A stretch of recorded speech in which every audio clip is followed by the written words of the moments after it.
Ավետարան ըստ Մատթեոսի գլուխ 14-րդ Եվ նա իսկույն իր աշակերտներին ստիպեց նավակ մտնել և առաջանալ դեպի մյուս կողմը, մինչև որ ինքը ժողովրդի բազմությունն արձակի։ Եվ երբ ժողովրդի բազմությունն արձակեց, առանձին լեռ բարձրացավ աղոթելու համար։ Եվ երբ երեկո եղավ, այնտեղ էր մենակ։ Նավակը ցամաքից մղոններով հեռացել էր, դեսուդեն քշվելով ալիքներից, քանի որ քամին դիմացից էր։ Եվ գիշերվա ուշ ժամին Հիսուս եկավ նրանց մոտ քայլելով ծովի վրա։ Երբ աշակերտները նրան տեսան ծովի վրա քայլելիս, տագնապահար եղան և ասացին.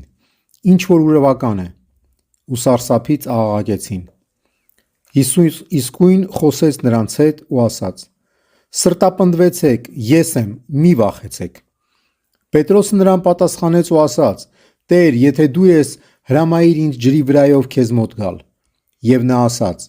«Արի»։ Եվ Պետրոսը նավակից իջնելով քայլեց ջրի վրայով ու եկավ Հիսուսի մոտ։ Սակայն տեսնելով ուժգին քամին, վախեցավ։ Եվ երբ սկսեց սուզվել, աղաղակեց ու ասաց.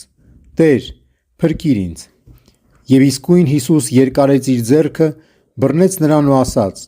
«Թերահավատ, ինչու երկմտեցիր»։ Եվ երբ նրանք նավակ բարձրացան, քամին հանդարտվեց։ Եվ նրանք, որ նավակի մեջ էին, մոտեցան, երկրպագեցին նրան ու ասացին.